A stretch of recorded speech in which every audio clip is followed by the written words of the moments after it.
Mabuhay! Good day to all! I am your tutor Madge.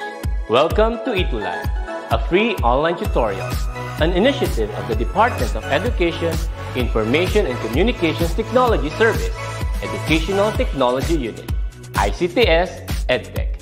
This program is aimed at helping and assisting learners from kindergarten, senior high school, ALS, Alive and SPED learners. Aside from answering the modules, the Itulay is offering programs which you will surely look forward to. Together with our parents and teachers, the Itulay will bridge the gaps where difficulty and ease meet in learning new knowledge and skills. So, let us prepare our modules, pen and paper. Ready your mind to see and hear worthwhile and interesting lessons.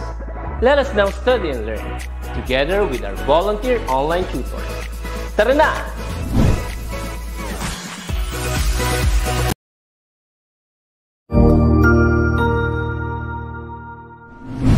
Hello teachers, learners, and parents. Sir Jeff po, at your service. Alam nyo ba na meron tayong website na tinatawag na DepEd Commons?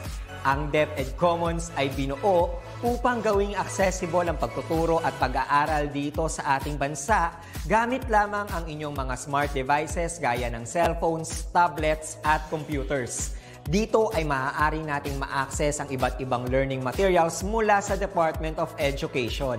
Meron itong mga interactive materials, electronic self-learning modules, at instructional video lessons mula sa DepEd TV na tiyak na makatutulong sa pag-aaral ng mga mag-aaral galing ka man sa public o private school. Walang problema dahil welcome ang lahat dito. Para ito sa mga guro, magulang at mga mag-aaral mula sa kinder hanggang grade 12, Alternative Learning System o ALS, at pati na rin ang special education. At huwag kang mag-alala dahil kahit walang load ay maaari mong ma-access ang mga learning materials. Tama! Libre ito. Ang kailangan mo lamang gawin ay i-on ang iyong data at buksan lamang ang iyong browser at i-type ang commons.deped.gov.ph. Alam na ba ng iyong mga kasamahang guro o mag-aral ang tungkol sa DepEd Commons? I-share mo na ang video na ito upang matuto rin sila kung paano gagamitin ang DepEd Commons sa mabilis at napakadaling paraan. Muli, ito po si Sir Jeff at kita-kits po tayo sa DepEd Commons. Paalam!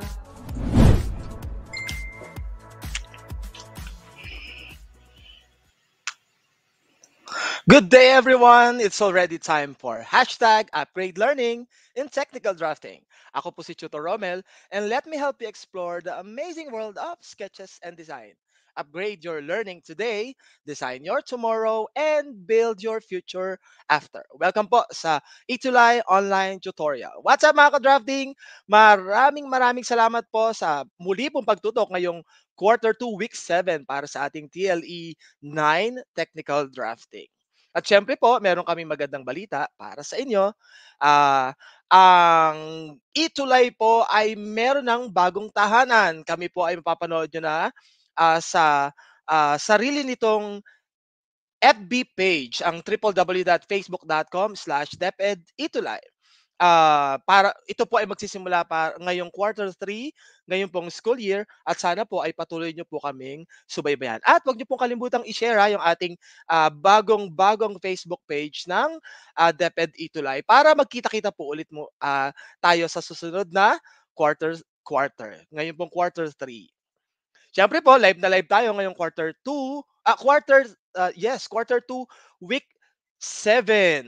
Sa FB group ng DepEd EdTech at YouTube channel ng DepEd EdTech at DepEd Philippines. Kamusta po kayo? Sana po ay mabuti kayo, katulad ng lagi po nating binabanggit sa inyo.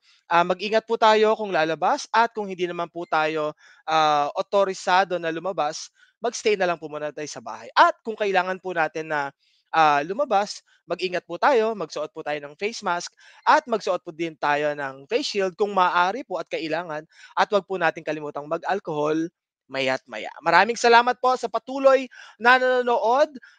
Bigyan natin ng konting shout out ang ating 15,000 viewers.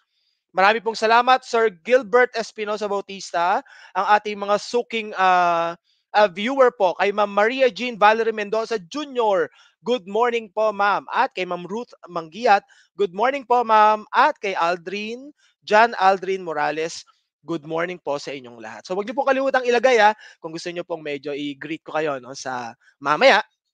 Huwag niyo pong kalimutang ilagay ang inyong pangalan tsaka yung lugar kung saan kayo nanonood para ma-shoutout ko kayo mamaya. So, siyempre, ano ngayon ang pag-uusapan natin?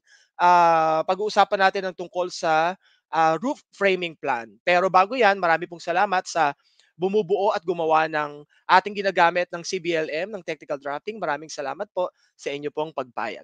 Makakasama pa rin po natin si Tutor Marco ng SDO Bulacan tuwing Friday, 10:30 hanggang 11:10 ng umaga. At syempre po, ingat po palagi, sir, at maraming salamat po sa inyong pag-guide. Ano ba yung mga dapat nating matutunan ngayong quarter 2, week 7, mga ka-drafting? Syempre, at the end of our tutorial, you are expected to identify the elements of a roof framing plan. And then draft a roof framing plan. Magda-draft tayo, no? Magma-manual draft tayo. Kaya i-ready nyo na ang inyong papel saka inyong mga pansukat, ang inyong mga measuring tools. And then, syempre, at the end of our tutorial, you are expected to accurately illustrate a roof framing plan. May word tayong accurate, no? Syempre, kapag magsusukat tayo at gagawa tayo ng plano ng bahay or yung mga plano, kailangan accurate at tamang-tama. Hindi tayo pwedeng magsobra o kaya ay magkulang. Okay? Pero bilang review natin para sa nakaraang lesson natin, gusto kong ilagay nyo yung yung sagot nyo sa ating comment box para mabasa natin mamaya. Ima-match daw natin yung components of each diagram with its term. Sa ating bandang kanan ng screen, makikita nyo yung ating illustration, yung drawing natin. Ano po, nakalagay dyan ay common roof truss. Okay, tapos meron tayong mga letter. Ngayon naman, ang gagawin nyo, ilalagay nyo yung letter at i-identify nyo kung anong type ng truss or element ng truss yung inyong nakikita sa drawing. Ilalagay naman natin yon sa bandang kaliwa. Okay, meron tayong 1 hanggang 6 na item na kailangan nating tutukan. Okay? Kailangan nating tingnan ng mabuti. So, wag niyo pong kalimutan na ilagay niyo po sa inyong comment section ang inyong pong sagot para mabasa natin at matingnan natin kung tama. Kasi, di ba last time parang habang naghihintay ng sagot, mga ka-drafting, naghihintay tayo ng sagot. Last time, diniscuss na natin ang roof materials. Yun yung mga materials na pwede nating magamit kapag tayo ay magpapagawa ng bubong. Siyempre po, yung mga materials. Siyempre, iniisa-isa rin natin yung roof framing types. May dalawang tayo ng framing types na pwedeng gamitin. Diniscuss din natin yung last week. At syempre, nitong mga nakaraang linggo rin, diniscuss din natin ang tungkol sa tinatawag nating bahagi ng truss roof frame. Okay, dalawa yun, no? Dalawa yun, mga ka-drafting na binanggit natin. Yung ating stick type frame saka yung ating truss type frame. Okay? Ngayon, i-review natin yung diniscuss natin last week. Ano kaya yung sagot natin, no? Huwag kalimutang ilagay po natin sa comment section. Yan. Antay tayo ng sagot. Meron pong bagong nanonood, si Ma'am Roxanne Prudente is also watching. Maraming salamat po, Ma'am, sa panonood. Sana po may matutunan kayo, no, sa ating lesson ngayon ng technical drafting. Okay? Ano kaya? Kung ang sagot nyo sa number 1, habang nag-iintay tayo, ay letter D, tama po yan. So, yung letter D ay, sa picture, ay nasa gitnang bahagi. So, yung parang off left ng ating picture sa inyong screen, letter D, ang tawag doon ay webs. Okay, yan yung, parang naalala ko last week, yan yung web na pwedeng na kailangang tumulong doon sa ating pinakagitnang parte ng truss. Parang naalala ko ay kailangan pumili tayo ng web na tutulong sa atin sa tunay na buhay, yung tunay na web, nabanggit ko yan. So, letter D ang sagot ni Sir Gilbert Bautista. Tama po yan. Good morning po, Sir Gilbert Tenazas. Yes, sir. Good morning po.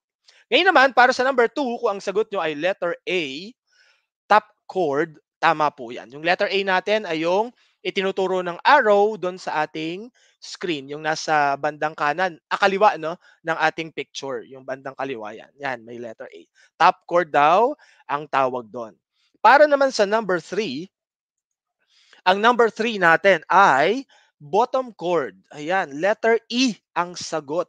Yung bottom chord ay yung nasa taas nasa ilalim ng bahagi, yung isang haba na yon na letter E na tinuturo ng arrow. At tama po ang sagot ni Sir Gilbert Espinosa. Maraming salamat po, sir. Medyo late ang pasok ng sagot natin, no? Kaya medyo nauuna ako ng sagot. At yung letter number 3 natin ay letter E rin. Sabi po ni Sir Gilbert Bautista. Maraming salamat po, sir. So si Sir Gilbert po ay mula sa Sapang Palay, Bulacan. Okay? Tama po ba ako, sir, no? Sapang Palay, Bulacan. Siya ang isa sa mga pinakasuki nating teacher ng technical drafting na sumusubaybay po sa atin at sumusuporta na rin, syempre. Number 4. Number 4 natin, kung ang sagot nyo ay letter F, tama po yan. Isa po kayong matielidukado. Yehey! Ano ba yung letter F?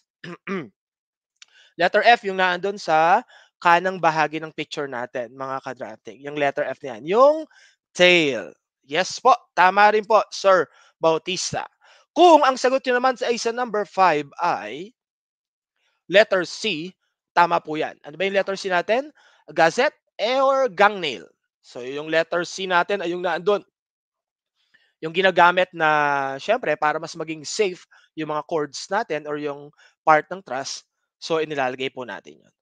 Syempre, habang naghihintay tayo ng sagot sa letters number 6, pumasok na rin po ang ating malimit nating taga-subaybay.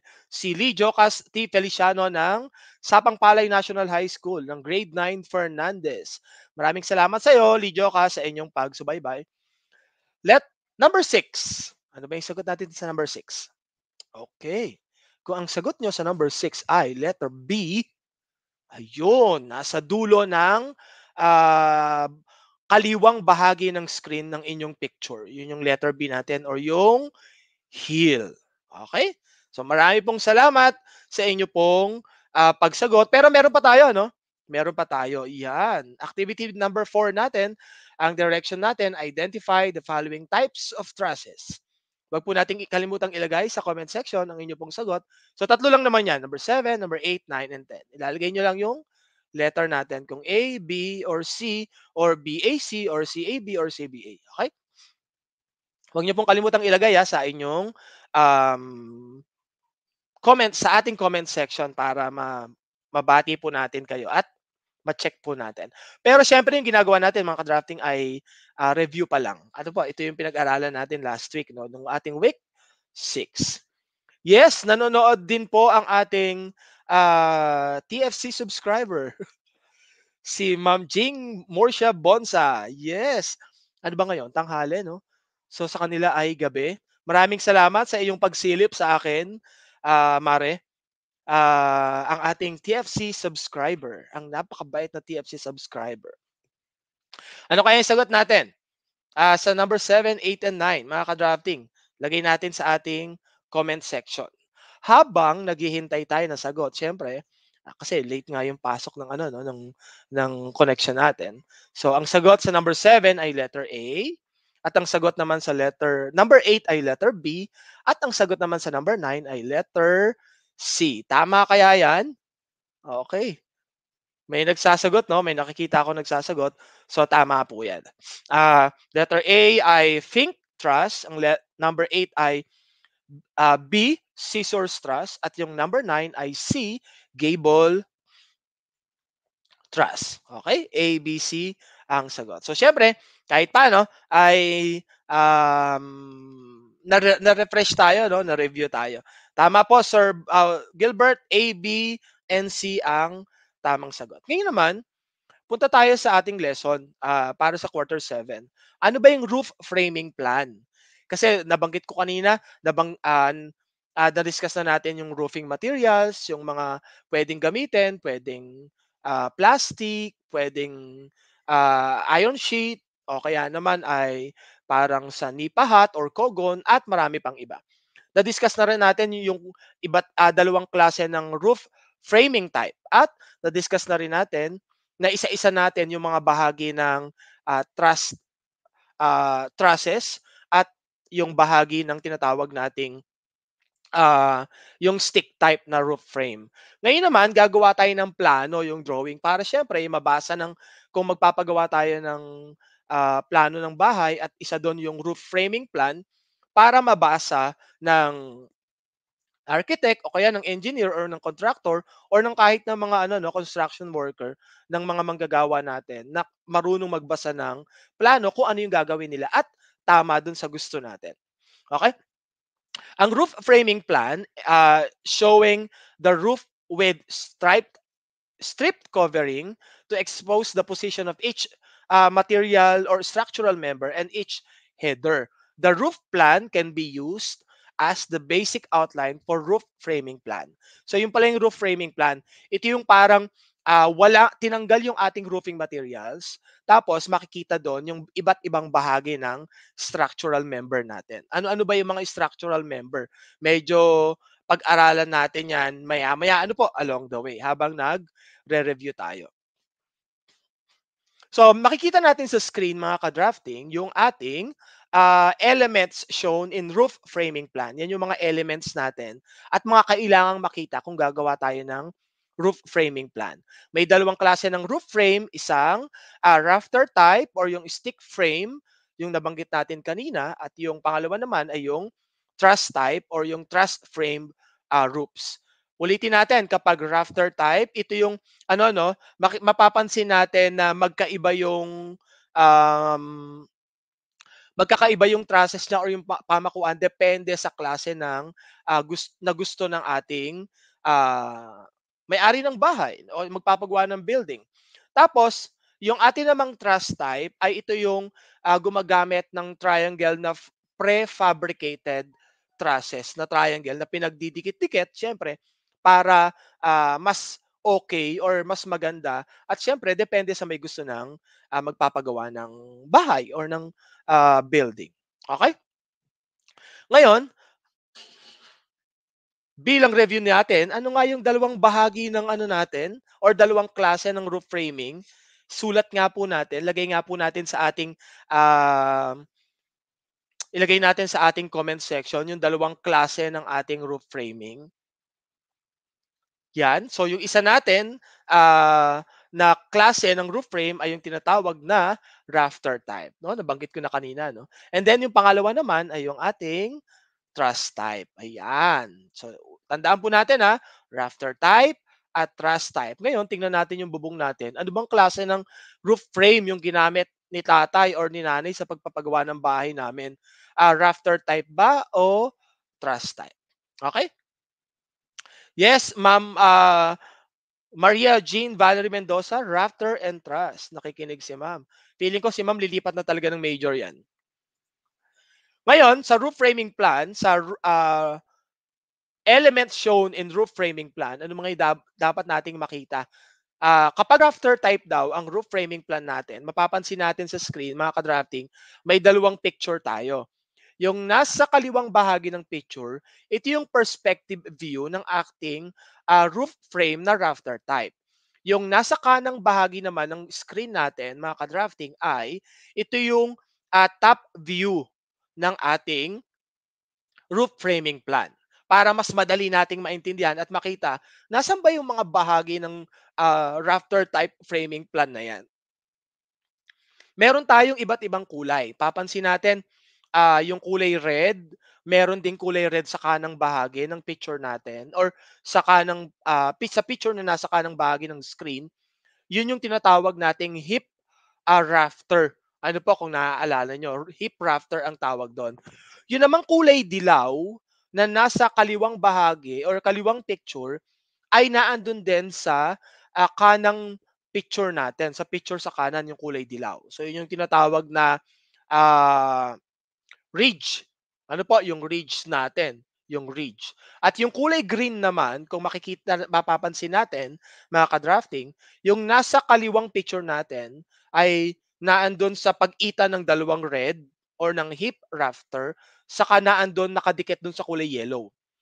Makikita rin natin yan doon sa kanang bahagi ng screen natin, yung kanang picture, yung kulay green. Ang tawag naman doon ay valley rafter. Okay? Reviewin natin mga ka-drafting ha. Kapag rafter ang tawag, or halimbawa valley rafter or hip rafter, nakakonect siya doon sa kulay yellow. Mahabang kahoy yun, ano po? Mahabang kahoy. Nakakonect doon sa kulay yellow. Tapos nag-extend siya hanggang doon sa pinaka mababang bahagi ng bubong natin or ng pamakuan. Kapag naman jack, hindi siya nakakonect dun sa kulay yellow. Nakakonect siya dun sa bawat rafter para maging support siya at hindi gumalaw. Okay? Okay, tama yan. Ngayon naman, ano ba yung elements shown in roof framing plan? Ano-ano ba yung mga elements na yon? Meron tayong nakalagay dyan, yung highlighted ng kulay red. So yung roof frame, alam na po yun, rafter type or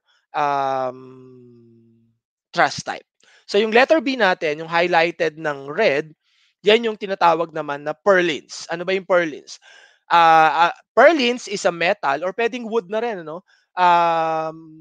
Pearl is a lightweight or timber framing horizontal beam or bar that is used for structural support in roofing. In addition to providing support, metal purlins or wood purlins or timber purlins also increase a building's resistance to heavy winds. Purlins are a key component to the secondary frame of commercial, residential, and industrial building or metal buildings. Makikita natin mamaya kung nasaan yung purlins na yan. Okay? Ngayon po, we have, yan. Yan yung purlins natin ng kulay red, mga ka-drafting. Tingnan nyo ha, balikan natin ha, ulitin natin. So makikita natin yung roof framing plan. Nasaan dyan yung purlins? Kailangan daw may nakalagay or obvious at visible ang purlins sa ating roof framing plan. Yan, yung kulay red na yan na nakikita nyo na nagpa-pop up dun sa ating drawing sa presentation, yan ang tinatawag na purlins. Okay? May purlins ba sa bubong namin? Tingnan nyo, no? Baka may purlins, pero kung may kisame, tanong nyo na lang sa parents kung, Tay or Dad, may purlins ba yung bubong natin? Pero syempre, lahat ng bubong may purlins. Okay? Ano nga po ulit ang tawag dun sa kulay red? Ang tawag sa kulay red na yan, so sa picture natin ay purlins. Okay, P-U-R-L-I-N-S, purlins. Letter C, yung letter C na yan, or ridge roll line. Mapapansin natin yung drawing natin sa screen, mga ka-drafting, ay may kulay red, no? Yung vertical na red. Ano ba yung ridge roll line na yan? A wood strip or rounded on top which is used to finish the ridge of a roof, often covered with lead sheathing, a metal or tile covering with caps, the ridge of a roof. So yung ridge roll line na yan, yung mataas na bahagi, no, yung kahoy na nasa pinakamataas, malimit daw, sabi sa definition or sa description na binasa ko, meron daw siyang cover na sheath o yung tinatawag nating flat na flat na galvanized iron sheet. Okay, yung parang bubong, maliit na bubong na nagtatakip doon. Okay, yan yung ating tinatawag na ridge roll line, yung kulay red na yan. Okay, ano nga po ulit ang tawag dun sa kulay red? Ang tawag dun sa kulay red na yon na nakikita natin sa picture ay ridge roll line. Okay. Next natin, letter D. Yung letter D naman natin ay ridge cap line. So yung obvious, yung mga kulay red na yan, tinatawag siyang ridge cap line. A ridge cap is a building material that is installed along the ridge line of a slope roof. Ano ba yung slope? Yung yung diagonal or yung slanted na bahagi natin. Ano ba malimit yung mga slope roof na bahagi natin? Ayun yung mga hip rafter. Okay, yung mga hip rafter na yon, nilalagyan nyo sa taas, ang tawag doon ay ridge cap. A ridge cap fits over the joint between these two edges to keep rain and snow out of the home. Although walang snow sa atin, meron sa atin ay rain, so yung para hindi daw pumasok yung tubig. Yun yung ridge cap natin. Okay? Para po sa mga bagong dating at sa bagong nanonood, ang pinag-uusapan po natin ay elements shown in roof framing plan na kailangan makita dun sa framing plan natin. Okay, yung una natin yung roof frame, pangalawa yung purlins, yung pangatlo yung ridge roll, at yung pang-apat natin ay yung ridge cap line. Letter E, panglima naman natin. Anyways, ano nga tawag sa kulay red? Ang tawag dun ay ridge cap line. Okay, letter D. Yung letter D ay yung ating gutter line naman. Nasaan ba yung gutter line? Ayan. Yung kinukulayan ng kulay red or yung may highlighted ng red, ang tawag dyan ay eaves or gutter line. Kailangan makita rin daw yan sa sa ating roof framing plan. Ano ba yung gutter line? A street gutter is a depression. Hindi po yung sa isip yung depression yung pababang bahagi. Kaya depression po, pababang bahagi. That runs parallel to a road and is designed to contact or collect rainwater that flows along the street, diverting it into a storm drain. A gutter alleviates water build up on a street or allows pedestrians to pass without walking through puddles and reduces the risk of hydro hydroplaning by road vehicles. So yun yung tinatawag nating gutter line or eaves, yung pinagkokolektahan ng tubig simula doon sa pinakamataas na bahagi ng bubong natin, papunta doon sa baba, tapos dumadaan naman siya sa downspout. Okay? Yung downspout. Yes. Yes po, meron po tayong mga bagong nanonood. Sir Rick Albao. No, Rick Albao, good morning po. Ricardo R. Albao, watching from Tinapian Elementary School, Baleno District, SDO, Masbate Province. Kumusta po kayo, sir? Sana po ay maayos po ang lagay po natin. At mag-ingat po kayo palagi. Okay. Ano nga po ulit ang tawag dun sa highlighted na kulay red dun sa ating drawing sa screen? Tawag po dyan ay eaves or gutter line. At syempre, yung last natin, huwag natin kakalimutan sa paggawa ng roof framing plan, kailangan meron tayong dimension. Ano ba yung mga dimension natin? Ayan, yung tinuturo ng ating red, highlighted ng ating red line. Yan po yung mga dimension natin. Okay? Huwag pong kakalimutan. Siyempre, kailangan tandaan pa rin natin yung pinag-aralan natin during the quarter 1, yung mga rules in placing dimension sa ating object. Okay? Kailangan tandaan po natin yon. Kung medyo nakalimutan na natin, balikan natin yung mga previous episodes ng ating Itulay sessions ng TLE9. Pwede nyo pong tingnan sa aking FB page, Tutor Romel FB page, at o kaya naman po hanapin natin sa ating DepEd EdTech na videos at sa DepEd EdTech at DepEd Philippines na YouTube channel. Okay? Ngayon, let's illustrate. Mag-practice tayo. Ano po? Practicein natin. Tingnan natin maigi paano ba gumawa ng roof framing plan? Isa-isahin natin. Step number 1, analyze the given roof plan. Ano ba yung given roof plan natin? Ayan, yung given roof plan natin. Magkaiba po ba ang roof plan sa roof framing plan? Yes po, magkaiba po siya. Okay? Roof plan ang ating titingnan. So yung roof plan natin, mapapansin nyo, ay present ang ating roofing materials. Okay? Present po ang roofing materials. Yan yung ating roof plan. I-analyze natin anong klaseng roof type ba ang ginamit. Ano bang klaseng bubong ang ginamit. Mapapansin natin sa drawing natin, sa inyong screen, ang ginamit natin ay hip roof. Okay? Yung hip roof. Ano bang ibig sabihin ng hip roof? Yung apat na yung apat na diagonal na yon na line na nag-meet dun sa center sa ridge line, yun po yung ating mga hip roof. At syempre, number 2 natin, step number 2, redraw the wall lines including the columns. Tingnan natin yung screen kung paano daw i-redraw. Ayan, i-redraw natin yung wall lines including the columns. Ano man yung mga columns, yung mga poste natin, no? Habang pinapanood niyo yan, meron po tayong good morning daw po. Ay, good morning din anak. Ay, Ashley Navarro. Yes po. Ashley Navarro, good morning din po anak. John Aldrin Morales. Ay, ang anak niya ay si John Aldrin Morales. Okay. Kala ko po, ako po eh. Pero okay lang po. Okay lang po ako magkaroon ng bagong nanay. Okay. Step number 2, redraw the wall lines including the column. Siyempre, pagkatapos natin i-draw, tanggalin na natin yung ano, no, yung pinaggayahan natin. Ayan, tanggalin natin. Next natin ay, ayan, i-redraw po natin.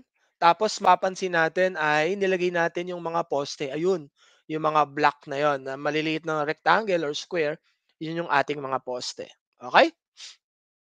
Ayan, nilagay din natin yung ating vertical tsaka horizontal lines para makita natin kung pantay-pantay yung ating poste. So meron tayong dapat na tandaan na yung poste natin dapat pantay-pantay, vertical, yung A, B, C at yung ating 1, 2, 3, 4 dapat po ay pantay-pantay din. So pantay-pantay vertical, pantay-pantay naman po ay horizontal.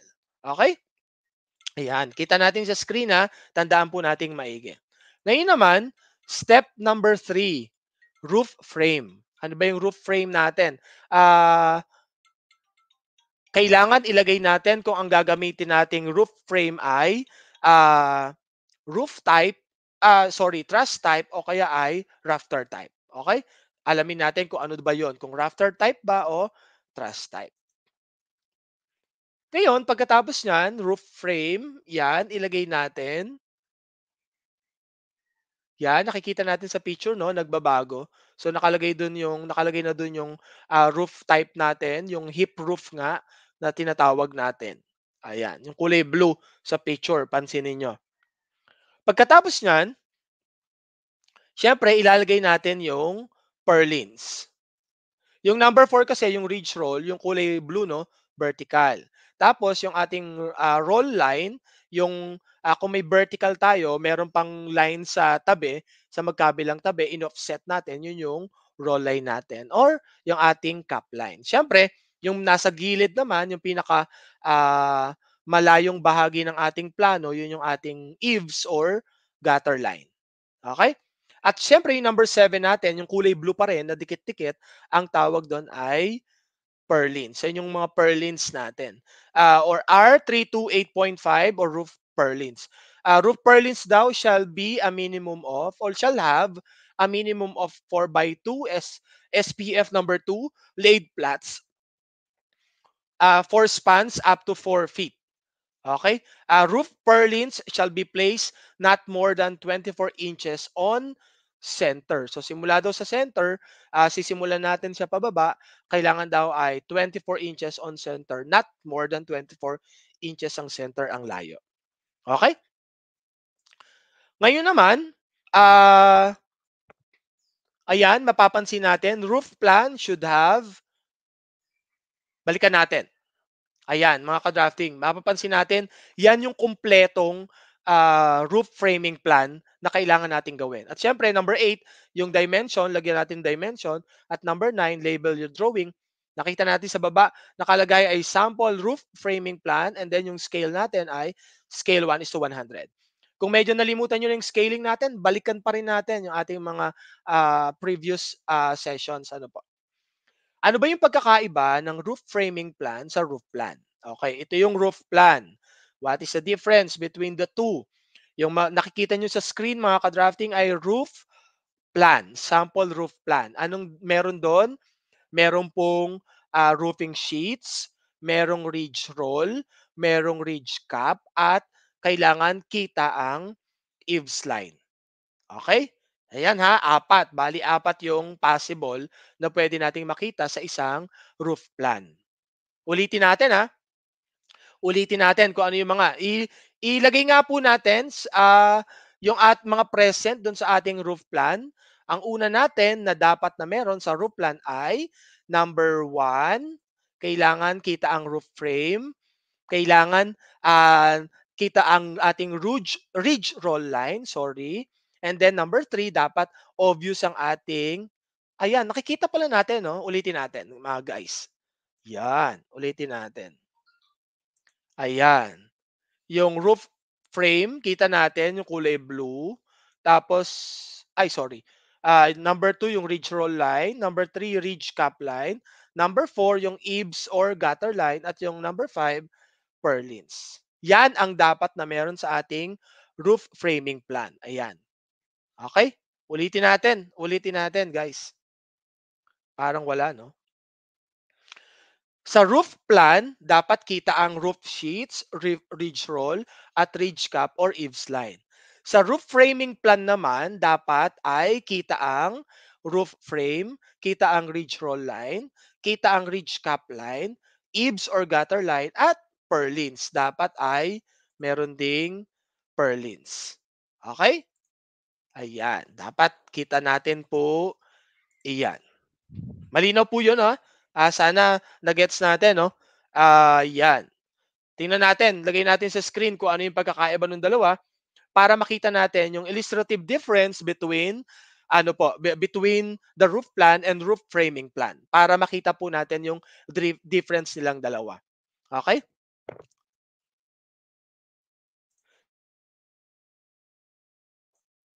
Okay.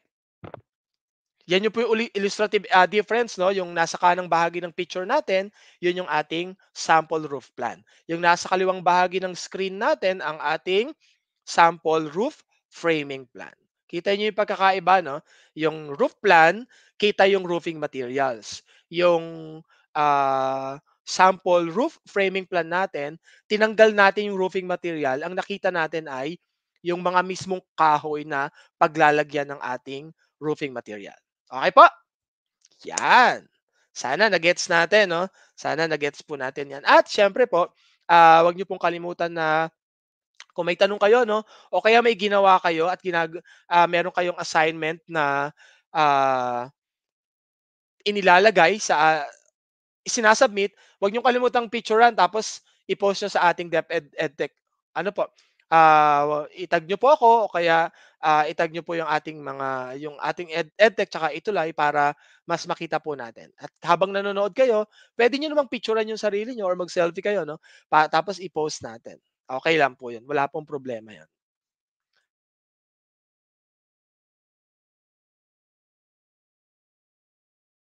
Yan. Okay po, malinaw na po tayo doon, ha, guys? Malinaw po tayo doon. Siyempre po, ulitin po natin ang DepEd Itulay po. Kami po ay nasa bagong bahay namin, nasa aming bagong tahanan, ang www.facebook.com/DepEd Itulay. Streaming live from 7 a.m. to 7 p.m. Monday hanggang Saturday po. At wag niyo po kalimutang i-like ang ating Facebook page para magkita-kita po ulit tayo. Okay? Ngayon po, you can still watch this tutorial video online. Go to YouTube and search for DepEd TV Official and on Facebook at DepEd EdTech Unit. Don't forget to like and share. Magkita-kita po tayong muli para sa panibagong kaalaman sa technical drafting. Ako po si Tutor Romel, ang inyong kutkuterong tutor mula sa bayan ng mga lakan at magagandang binibini, Pagsanhan, na nagsasabing kung sipagan natin para sa ating pangarap. Kung medyo nahihirapan ka, tutulungan kita. Ikaw at ako, teamwork tayo para always panalo. Lalo sa panahon ngayon, no, kailangan natin ng magandang trabaho. So simulan natin ngayon, no, mag-aral tayong mabuti. And this has been Itulay Online Tutorial, Upgrade Learning sa Technical Drafting. At this point, let us be reminded pa rin to do things today that will make your future self thankful and proud of you. Okay? Gumawa tayo ng mga bagay na hindi natin pagsisisihan at magiging proud tayo sa sarili natin na kaya ako naging ganito ay dahil nagsumikap ako ng aking kabataan. Wow, ang lalim. Okay. We would love to hear your thoughts or your feedback on how we can improve your experience. Scan lang po natin ang ating QR code at i-fill out natin sa ating feedback form ang necessary information or details, or kung meron kayong suggestions or comments, email us at edtech@deped.gov.ph. Tuto kayo mga ka-drafting para sa TLE 10 illustration kasama si Tutor Julie mamayang 1:00. Maraming salamat po. Kita-kita po ulit tayo sa susunod.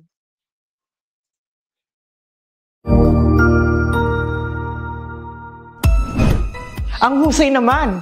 Natapos mo ang iyong tutorial session kasama ang iyong mahusay na Itulay Tutor. May bago ka bang natutuhan? I-share na yan gamit ang hashtag #ItulayLevelUp. Huwag aalis ha, dahil may susunod pang programa na pwede mo ring panoorin at salihan. Dahil naghihintay na ang iyong mga tutors. Happy learning dito sa Itulay!